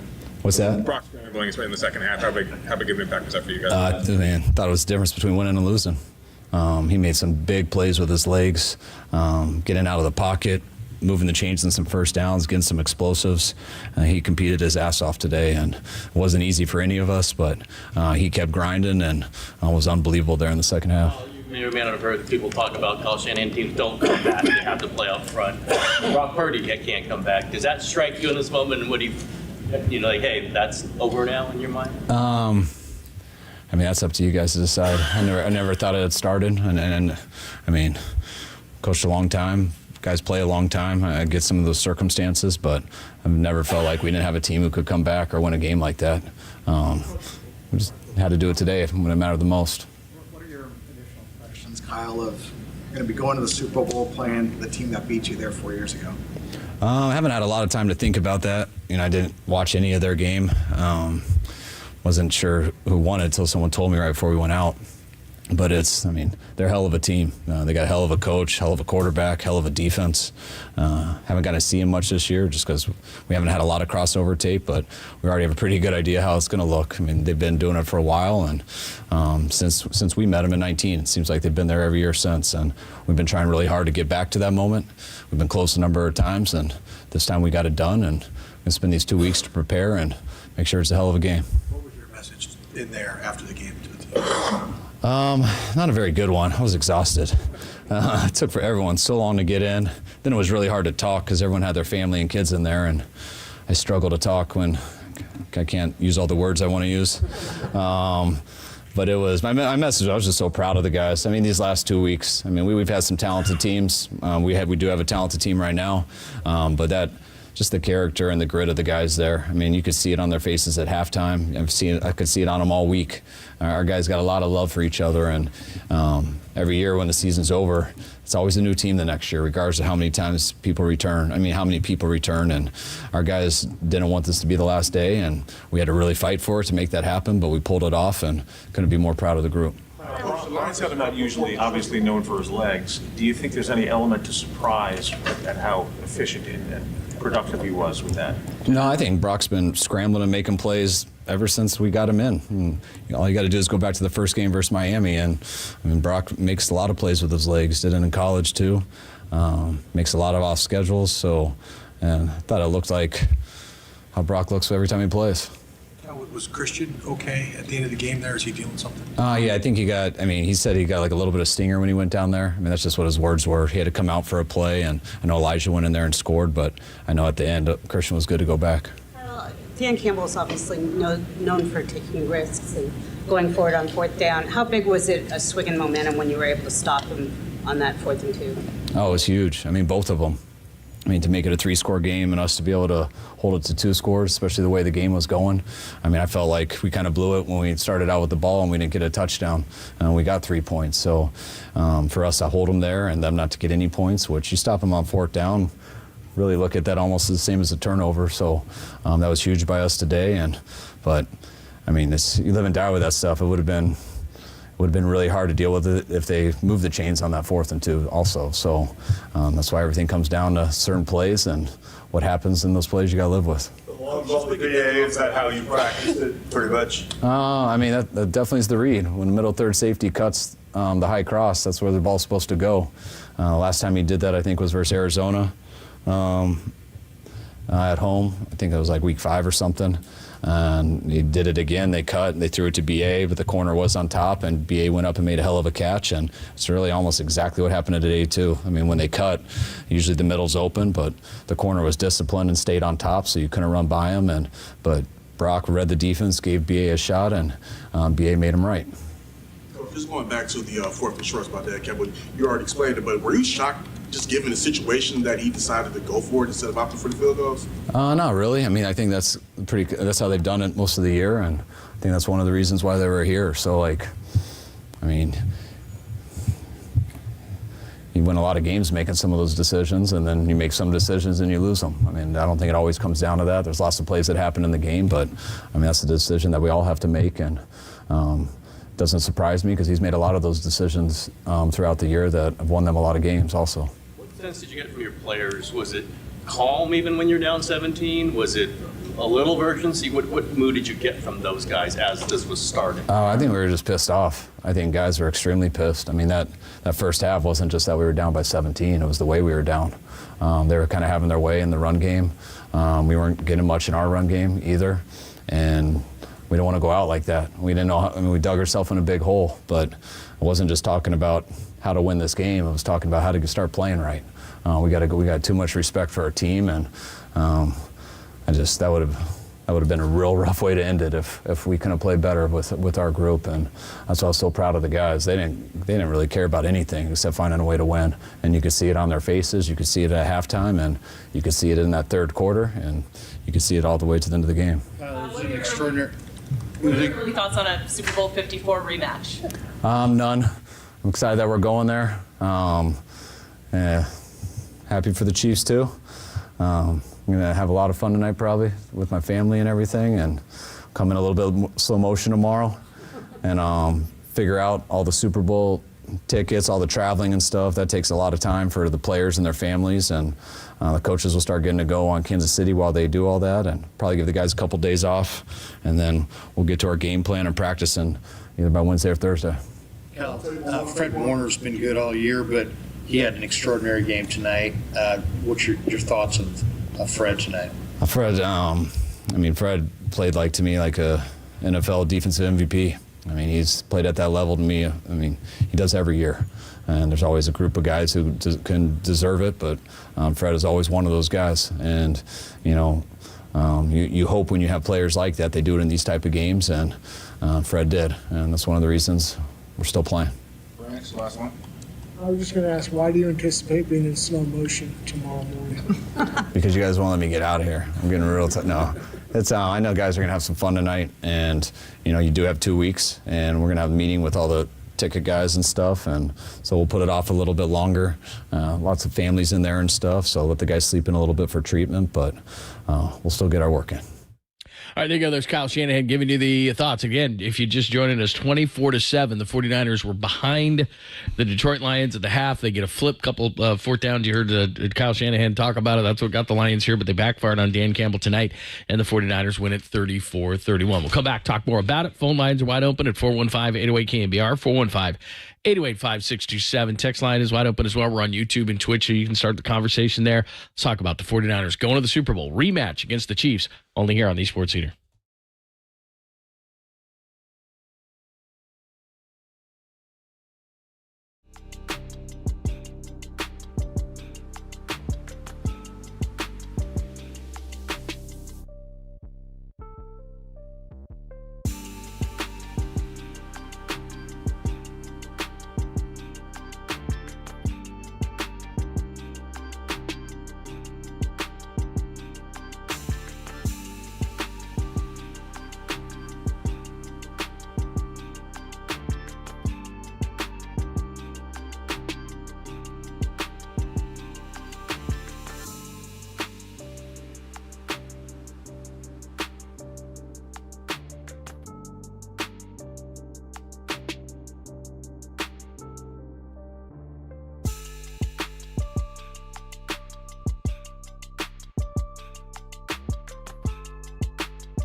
Adam Copeland, Super Bowl champ, Dennis Brown, John Lund here with you live from Levi Stadium. Still buzzing after a 49er 34-31 win, one that 49er fans will not forget. We had a few people checking in on the YouTube chat here. You can check in yourself on YouTube. We are streaming YouTube, twitch.tv/thesportsleader, as well as KNBR.com and the KNBR app. People are saying took a few years off of my life, or they've aged me a few years these last couple of weeks. 2 come from behind wins. The Niners down 24-7 at halftime, and Brock Purdy puts together a clinic in the second half. Got a great note for you guys here as we'll get back out to the phone lines. 415-808 KNBR 808-5627. Brock Purdy in the first half, 7 of 15 for 93 yards and interception. He had a -1 rushing yards. In the second half, Broncos 13 of 16, 174, a touchdown, and 49 rushing yards. 49 rushing yards, broke 2 big runs to help the 49ers drives. Ultimately, they come away victorious. They go up 10 in the fourth quarter before the Rams come back and make it a 3-point game. Niners end up holding on, and the defense was fantastic in the second half. Let's go back out to the phone lines. 415-808-KNBR, 808-5627. Ken has been waiting for a while. How about this? Ken was at the 1957 NFC Championship game, Niners and the Lions. Ken, what's going on, man? You're on the Sports Leader. Good evening, gentlemen. So, yeah, heck of a game and very personal for my family. I was there 67 years ago with my dad and up 27-7, and we ended up losing. So that was a heartbreaker. Today, my dad since passed. Today I was there with my son. So father, son again, but this time a different story. So great redemption. What goes around comes around. Awesome, Ken. Very cool, man. How cool is that? 1957, you were at the NFC Championship, and then today with his kids. So again, and people understand this with sports, especially when you get to this level. It's a family thing, man. It's a generational thing. Nobody gets here by themselves. It's hard and rare that somebody becomes a fan and isn't taught the game by someone else. And it's 2 historic NFL and football franchises. It's pretty cool. Yeah, that was a pretty cool story to be at Kezar with your dad, and then now you're at Levi Stadium with your son, kind of passing on a tradition. So thanks a lot for that. That's a great story. Real quick, Hale the Snail checks in on the YouTube chat, says, hey, Coach, you're going to have to keep an eye on John London, Vegas. Lund, thoughts? I think you got it reversed. You're going to have to keep an eye on me in Vegas. Oh, there's no doubt. Your show's before mine. I get more time to sleep. And then both of us have to keep an eye on Papa. I mean, it's... I'm not doing that. That's your job. I'm telling you. That's your gig. I can tell you some stories, but then, you know. When the cat's away, the mice will play, John. This is going to be one of those things where it's like, you know, when they do the recap, those kind of things like they did, the Last Dance of the Bulls, these things will come out. But there have been some moments in Super Bowl history. I think him and I together have covered like 12 or 14 of these things. And I'm always the one that is, I've never bailed him out of jail or anything like that. But believe me, there's been moments where I'm like, it's time for us to go. What if I told you that being the Niner broadcaster about 4:30 isn't all in the it is morning on the in New surface? Orleans, Yeah. there's one specific incident where I can say, it's time for us to go. Alex just says, come to Pop These on a girls Friday. aren't free. That's as far as I'll go. These girls aren't being nice because they like us. We are It's live time from for us- Levi Stadium. It's time for us to go. Let me help everybody out here. Bring us back to the Niners. Beat the Lube Lions up. 35. It's time for us to go. Alex says time to come to Pop on a Friday. AJ Cruz checks in, says, is Derek going out there? Derek will be there with us. The whole crew's going out. Again, I had to book all those flights this morning. And I was like, dude, this is about halftime. I was like, dude, am I really going to sit here and have to cancel like 15 flights after all Right, that I had I know, to get? right? Dude, what a brutal, not that would be, it'd be just, what a kick in the beans after the way this game went down. Well, dude. plus the last two, we've been on Radio Row where we almost got there and we didn't. And everybody would sit down at your table and go, oh, the Niners are a really nice team. It's too bad they got so close. Mike Holler comes up to me at halftime. I'd done halftime, and Holler comes up to me, one of the producers, not only for the station, but Yeah. for 49ers broadcast. He's your boss, yeah.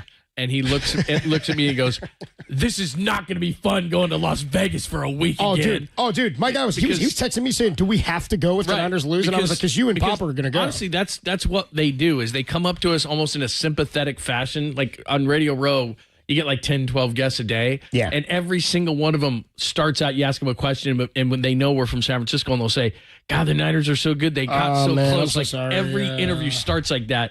When you get to the NFC Championship game, we don't get to the Super Bowl. It's brutal. Yeah, I Oh, you guys got so close. I mean, and again, oh man, you guys should have won. You guys should be in the Super Bowl. Like, shut up. my response was, yeah, you're still going. Right. Well, I mean, last year, for example, Oh, I gotta go to if Purdy Vegas. wouldn't have gotten Oh. hurt, man, you guys probably could have been in that game.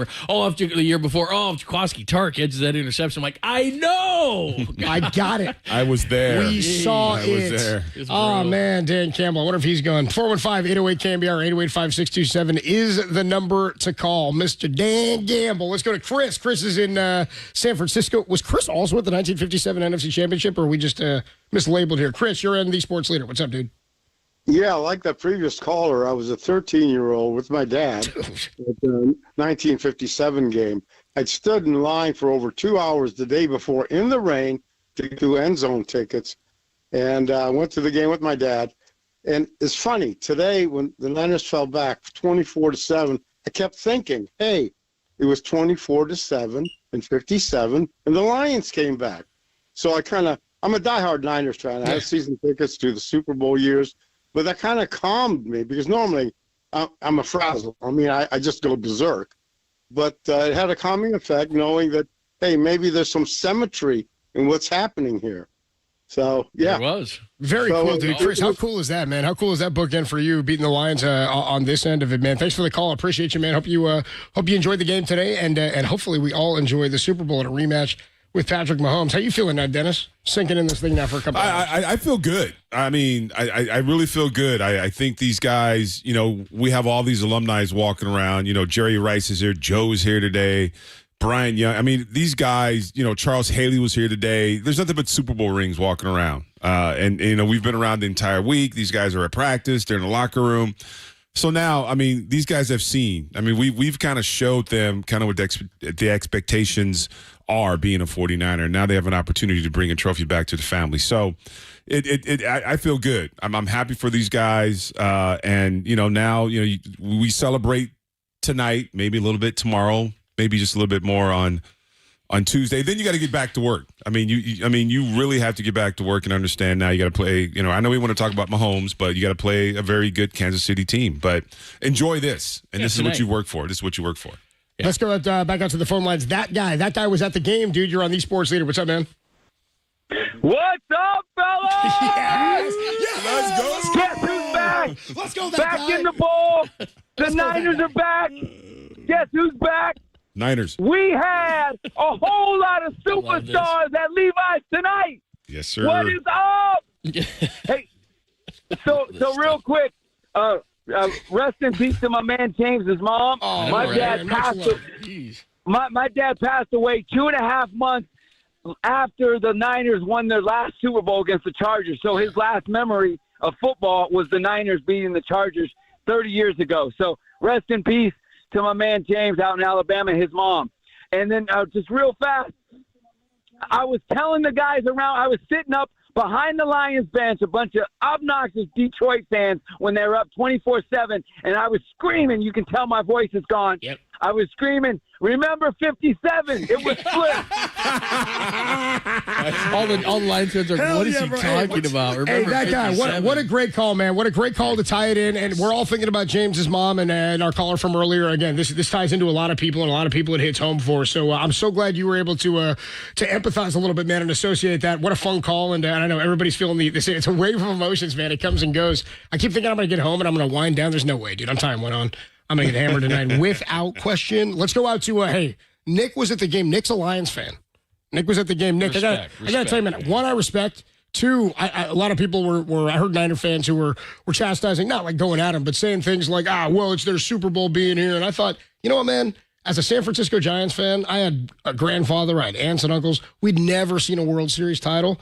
Props to you, man, for making the trip out if you're not from out here or if you came out from Detroit, but also a really, really fun team to watch this year. And I don't mean this as a pat on the head. I mean it as this was a damn good game, and I thought the Niners were losing for a lot of it. Nick, you're on the Sports Leader, man. Yeah, so I'm a big Giants fan, Bay Area, everything, but I'm actually a Lions fan because of Barry Sanders. So I've gone to Lions fans since the Army for 22 years, and we gave that game to the a 24-7 halftime lead. Thank you for censoring yourselves. I would have cursed. Okay, let me ask you one question, Nick. Nick, let me ask you one question. How miffed were you, or were you okay with the field goal attempt by Campbell before the half? I was okay with the field goal attempt before half. Like, what I'm most upset about is how much we got conservative in the end of the third quarter and the fourth quarter. We've been so aggressive forever. That 4th and 2, we should have been pushing harder in the third, all game. If you got brass balls like Dan Campbell always does, don't get soft ever. Just always go. Hey, Nick, let me try to give you a little bit of solace on the way out, though. Just one more thing, dude. Just one quick thing on him. He went for it on 4th and 2. Josh Reynolds dropped the ball when it was 24-10, with 6:50 left in the third. He went for it. Josh Reynolds let him down. I mean, I get it that in Detroit tomorrow there's going to be a lot of people that are pissed at Dan Campbell. Josh Reynolds dropped 2 big passes for the Lions. When you come back 24-7, give the 49ers a ton of credit, but there's also blame to be had. They missed that handoff. The handoff by Jared Goff, that was not on Jahmyr Gibbs. That was on Jared Goff. They mishandled that. The 49ers get the ball right there. So you got to get help, just like they did against the Packers last week, a missed field goal, a 4th down stop. You know, those kind of things, dropped interceptions. When you come back from 24-7, you need some help from the other team. And the Lions provided it, and I understand why people are mad at Campbell. But Josh Reynolds dropped a 4th down and 2, which would have changed everything when they were down. It was 6:50 left in the third quarter. 49ers were down 24-10. That the next possession was the Ayuk catch that got him right back in the game. And then the same thing happened in the fourth quarter. Dropped 4th down play.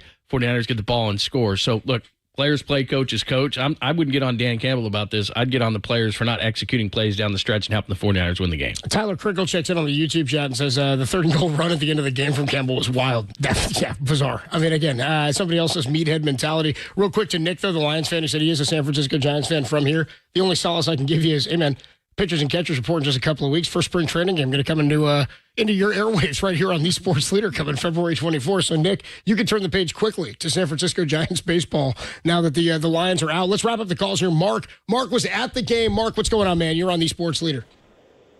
Hey, oh, man, what a day. I'm glad I got on.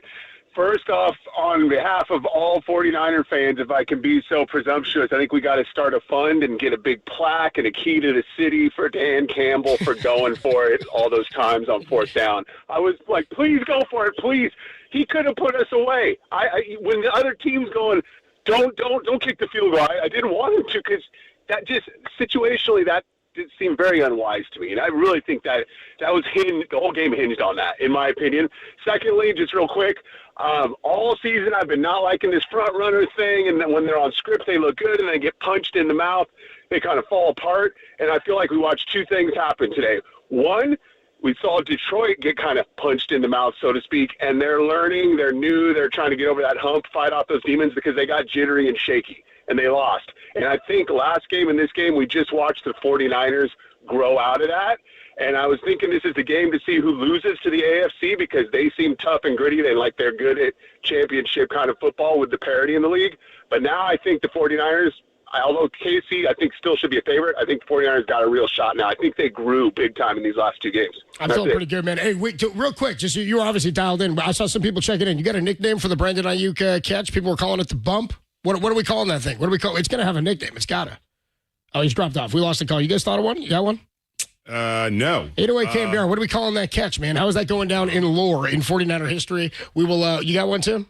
I've seen 2, the Immaculate Deflection, as well as, and let's give it to Dan Brown from The Athletic. He came up with the Ayuk Fluke. Oh, dude, shout out Brownie. Brownie's dude, the man, dude. Dan Brown with The Athletic. I like both of those. I like the Immaculate Deflection, and I like, what was the other one? What did he just call it? The Ayuk Fluke? Ayuk Fluke. The Ayuk Fluke. I like that. Pretty good. 415-808-KNBR if you want to check in on the text line or on the YouTube chat. Give us your thought on what we should call the Brandon Ayuk catch heard around the world. I know it was incredible, man. This is going to go down in 49er lore. More to come here. We will still get you the call of the game. Niners 34-31. They are headed back to the Super Bowl, and they'll take on the Kansas City Chiefs only here on the Sports Leader.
Goff. Hands off. Awkward handoff to Gibbs.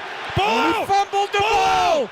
He got hit. He fumbled the ball. The 49ers have the ball. Bang! Bang! Eric Armstead recovers the fumble.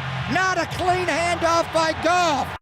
I got to tell you, that moment, that fumble recovery might have been, when I was in the stands, that might have been the moment people went more nuts than any other moment throughout the game. People went berserk because that's the moment the game flipped. That's when you thought, okay, the momentum really has changed. They've finally gotten the stop. They've taken the ball back. Ball out. Bang! Bang! And he just starts yelling bang like he's Mike Breen. Which is hysterical. They're a double bang.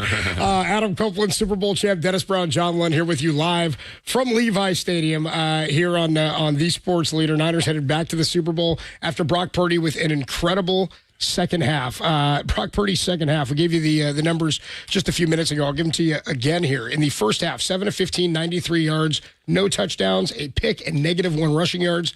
In the second half for Brock Purdy, 13 of 16, 174 yards, a touchdown, and 49 rushing yards. Did something completely different than we've seen him do in the past. Our guy, John Dickinson, super reporter, joins us here. I'd say on the Yuma guest line, but he's live in studio. He's been here all damn day, just like we have. John, one of the more incredible games I think any of us have ever seen. Yeah, when I told you guys 34-24, you did before the game. That's right. I had no idea it was going to be 34-24 the way that it got to 34-24. 24-7 wasn't baked into your prediction. Was not baked into my prediction at all. But my goodness, I mean, for the 49ers to play as badly as they did in the first half of both of these games the last couple of weeks, but in particular, I mean, they could not stop the Lions at all. Could not stop the run. Could not stop the. I mean, 3rd and 12. Run left when the defense is moving right. They just check left, and it's pick up 12, first down. 3rd and 18, need to throw it, pick up the first down. Incredible, the resolve that the 49ers showed and Brock Purdy showed, and I think Levi Stadium showed, right? I mean, a lot of times a crowd will be just done and kind of, on to the end of the season when a team gets down like that. But it's still kind of sinking in for being in the locker room, and a lot of families in the locker room, a lot of cigars, a lot of people having a good time, enjoying it, embracing it, but appreciating the journey of, just how difficult it was. I don't think anybody would have thought when the Niners clinched the 1 seed that it would have been as difficult, these 2 games at home against Green Bay and Detroit, to be able to advance, but they pulled it off. Just to watch these last 2 weeks, I mean, it's been, and I've said it. I mean, if you're a 49er fan, these last 2 weeks, I mean, you have to appreciate the team and just the work they've put in, and I think about Detroit. I mean, Detroit. They dominated that first half, just totally dominated. I just wonder how much experience. I mean, not being in these situations, not understanding you get a big lead against a team on the road, how you kind of have to stomp them down and put your foot on an opposing team's throat and just choke them out. They never did it. And the 49ers in the second half, whatever you said to them in the second half, I'm gonna tell you, they came out and they played with all heart. Everybody, Brock Purdy, Nick Bosa, Debo, everybody came out and they played with everything. So, I mean, I know you're on the field, you're in the locker room. It's just amazing. This game was amazing to watch. It was, and I mean, for Brandon Ayuk to inject life into Levi Stadium with the circus catch off the helmet of the defender, looks like maybe it's going to be an interception. All of a sudden, he's in the end zone. You're wondering if he was touched down. Did he score? Like, to me, that was the turning point. Now, you could say the turning point was, before that, when the 49ers were able to stop the Lions on the 4th and 2 after getting the field goal to open the second half. You may even say it was even late in the first half where as bad as that final stretch was where the Lions picked up those 2 long third downs that I mentioned, the Niners did hold them to a field goal there. I know there's going to be a lot of questions. Did Dan Campbell open the door there by not maybe going for the kill shot in that moment? But then you go to the second half, and you go for it twice early in questionable spots. He goes for it twice. Why do that? Right. And open the door. And I think, sometimes your greatest strength can be your greatest weakness. And I think the foundation of kind of the way the Lions were built was that they were just going to let it hang and do that stuff. And it opened the door for the 49ers to come back. And to score the touchdown off of the 4th down stop, Ayuk, with the big catch, and then immediately get a fumble immediately. Gibson pops it out, 49ers recover, and all of a sudden it's 24-24, and there's a whole lot of game. And when you get to 24-24 with 5 minutes left in the third, you're thinking game on at that point. You're thinking, all right, it's a complete reset. And Dennis, to your point about inexperience, I thought the Lions played a little rattled when a couple of those gambles didn't work out in their favor. All of a sudden there's drop passes. All of a sudden the ball's popping out and the 49ers are recovering it. And I think, they didn't show resolve basically until the game was over, until they were down 2 scores. I mean, it was it felt like an NBA run, to be honest. It was like a 20-2 run, right? It was a 27 Warriors run. Yeah, a third quarter Warriors run, dude. They just poured it on. It was just the crowd got into it, and the momentum of the Niners scoring and then getting a stop, and then the collapse, right? What the Niners were able to do is they applied pressure. For the first time all afternoon, they applied a little pressure in that third quarter, and the Lions, for a 10-minute stretch, crumbled. And that's how the Niners were able to basically take control of the game, and then it was hold on for dear life there at the end. And how about George Kittle recovering the onside kick? Bro. After do you remember George Kittle, the very first game that Dan Campbell was head coach of the Lions? Week 1, 2021. Week 1 in 2021. Yes, the Niners had a huge lead, and George Kittle fumbled an onside kick that allowed the Lions a shot to go down and tie that game from, I think they were 3 scores down in the fourth quarter. Kittle referenced that at the podium, the fact that, hey, last time I got an onside kick was in Detroit 3 years ago, and I let it get away, and they got the ball. And he said he was thinking about it, like, hey, I wonder if I get one here. And sure enough, I think everybody was just jaws agape and heart stopped when that ball's just flying around, like, what's going to happen? But there was George Kittle right on the spot. That was pretty impressive. John Dickinson, super reporter, joins us here from Levi Stadium. Adam Copeland, Dennis Brown, John Lund. Niners back to the Super Bowl, 34-31. People are checking in with tons of questions, just thoughts going, wait, Trent Williams wasn't here for the last one, was he? No, it's his first Super Bowl appearance. Trent Williams is going to a Super Bowl. Brock Purdy going to a Super Bowl. How about Brock's legs in the second half, man? The 4 runs were all huge. Unbelievable. 4 for 51 was the final number, I believe. And 49 of them in the second half. And in the second half. And really all of them, because he was negative in the first half. Exactly. And so there were times where it looked like he's taken a sack at a moment in which a sack may have all but ended the game, and he's able to escape. Well, also, how about the scramble out when you thought he was sacked and he hit Juszczyk on the sideline? Looked like his forehead was going to hit the ground on that. He ducked out of an arm coming over his head. We talk about guys who can use their legs, and that's absolutely a commodity in the league. But it's about guys who keep their eyes down the field and can make plays and then make the smart runs. I mean, that was the problem with Kaepernick, is he never evolved beyond the guy, and then he started to lose his confidence, and his eyes would go down. Brock's eyes never go down. And he's not going to, those runs, he's not going to make those in the regular season. He knows how desperate the situation was as much as they were down. And he just decided, like that last quarterback on that last drive when they were up only 27-24, and you're still nervous here going, geez, their offense has still been good. And he has that big scramble for 21 up the middle to put them in spot. And then the next play, McCaffrey gets it down inside the 5-yard line. And at that point, you're going, game's over, man. Yeah, and you punch this in, it's over. That's because of the scrambles that he had. He just used his legs very smartly in the second half of this game. Yeah, he did. And there were a lot of just, hey, he had to make a play type of move, like just let it rip. Like there were a number of, like what is this going to end badly? And it didn't end badly. And I think that's part of, you got to take the good with what occasionally have been bad. It's still been far more good, but you need that if you're going to win the off-schedule stuff, the scrambles. If you're going to win a Super Bowl or even win an NFC championship, you need that, right? And again, I'm not saying he's Pat Mahomes or any of these other guys, but Mahomes has the ability in a different way, with a different body type and a different style, to make off-schedule plays that keep things going. And Purdy has the ability in his own way to do it too. Maybe you don't want it all as much. Maybe you're like, what the hell is he doing? But they needed it tonight, and he came through in a huge way, and it continues to be a narrative changer, right? Kyle Shanahan can't win from behind. Brock Purdy can't do this and that. I mean, these last 2 games, I think the Niners would have much rather had it be like 2019, where they pretty much are dominant.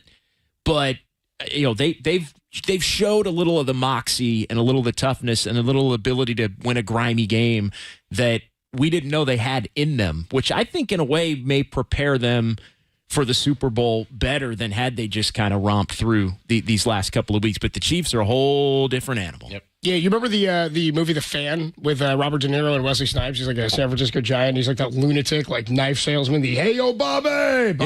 That part when he's like, now do you care? It's kind of what I want to yell at people who are coming to Brock Purdy. Like, dude, it's twice now he's done this, back-to-back weeks, moments where he needed to be good. And I don't care if you think he wasn't good in the first half. The offense wasn't clicking, and there was really no rhythm because they had no opportunity. Tip your cap to the Lions, that drive that basically ended the first half.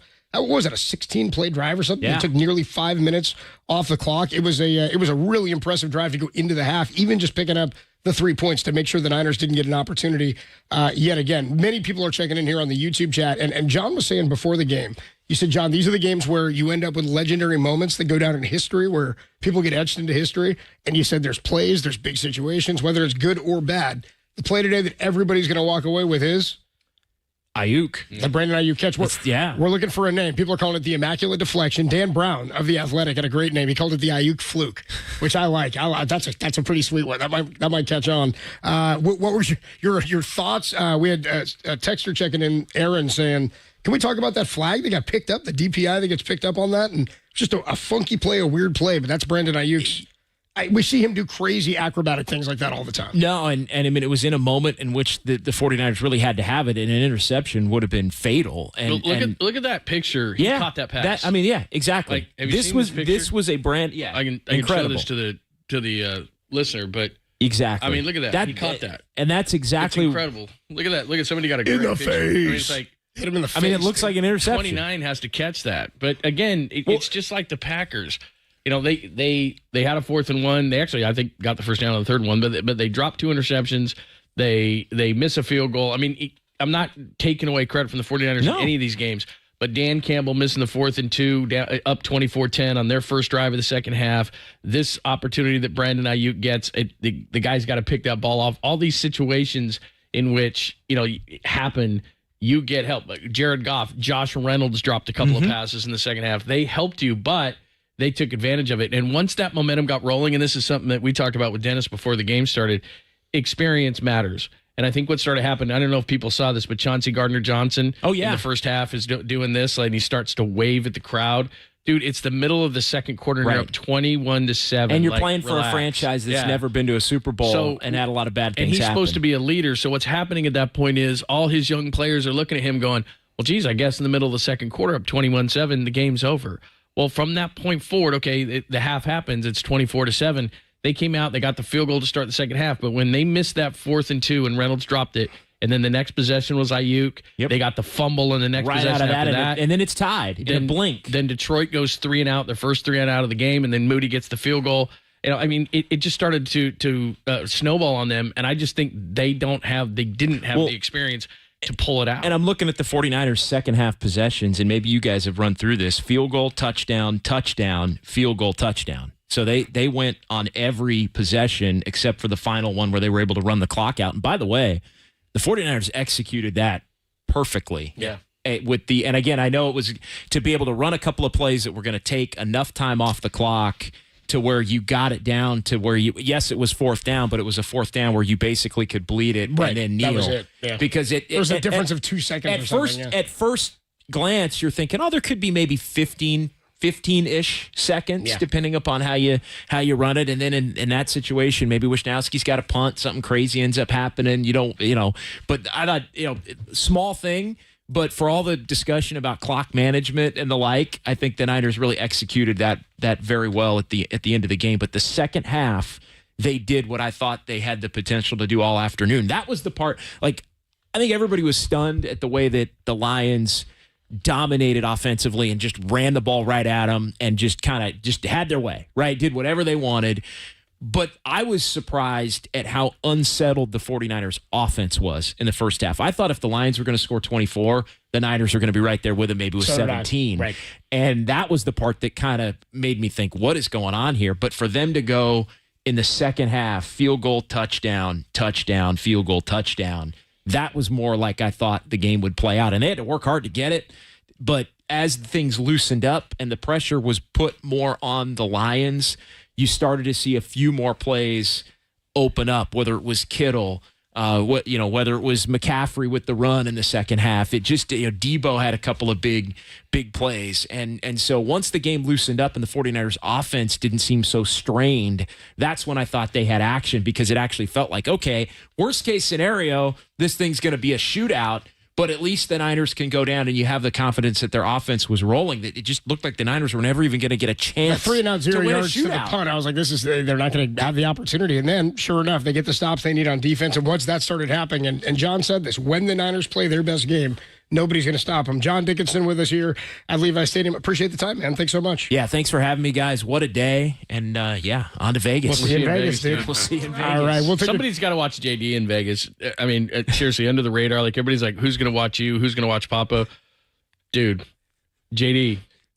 He could be an issue in Vegas. I'm just telling you. Big events. I might leave tomorrow. telling you, I might man. leave tomorrow instead. Who's going to watch Tim? We'll just get a head start. Exactly. Well, Tim's going to be back Let me holding it tell you down at the something. station. The cat's away, the mice will play, right, Tim? Yeah.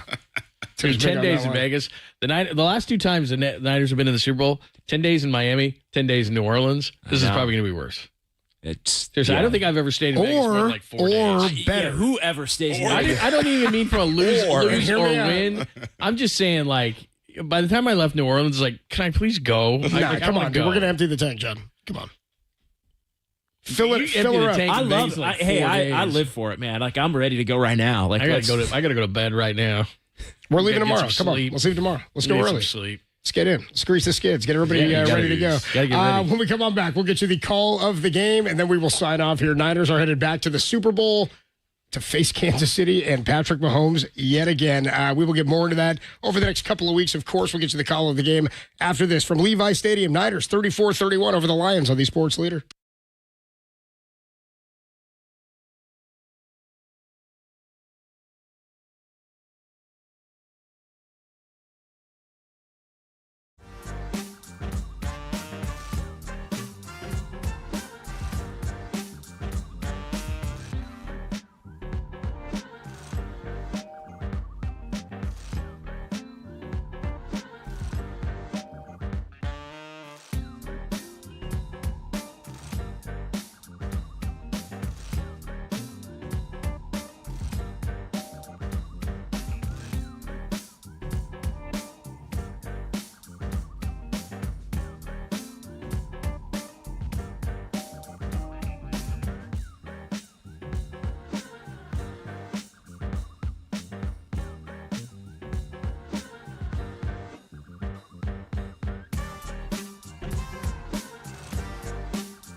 Purdy out of the shotgun, drops a couple of steps, going to take a deep shot to Brandon Ayuk. It's deflected. Oh, he caught it! Caught! Ayuk caught it out of the air. A flag is also down. Did Ayuk score? He got touchdown on the 2-yard line. That's going to be DPI and a deflection, and Brandon Ayuk never gave up on the football and came down with it at the 2 or 3 yard line. I'm sorry, Mama. I didn't mean to hurt you. I didn't mean to make you cry, but tonight I'm losing to the Niners. Nicely done, That's Danny. even better the second time around. It sounds KNBR better the Studios. second, yeah. Well done there. Niners 34-31, and the Brandon Ayuk fluke, per Dan Brown of The Athletic, or the immaculate deflection, they're calling it. We'll make that the call of the game, whether your project is big or small. Always call 811 before you dig, and sponsored by Ooma, the smartphone for your home and business. Adam Copeland, the Super Bowl champion, Dennis Brown, and John Lund wrapping things up here from Levi's Stadium, where the Niners are headed back to the Super Bowl.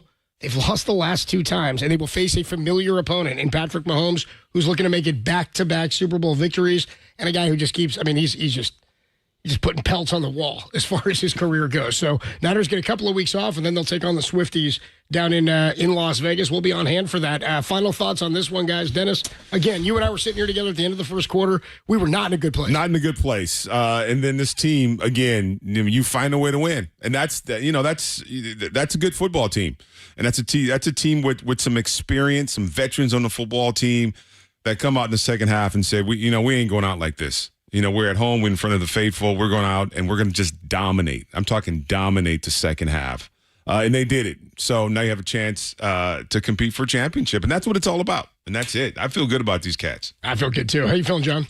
I like that they've done, during the process of it, it doesn't make you very confident. But the fact that, they blew a bunch of teams out and didn't win in games like this, and now in the last 2 they have, I think you got to feel good. Look, against Kansas City, which is for another day, they got to get off to a better start.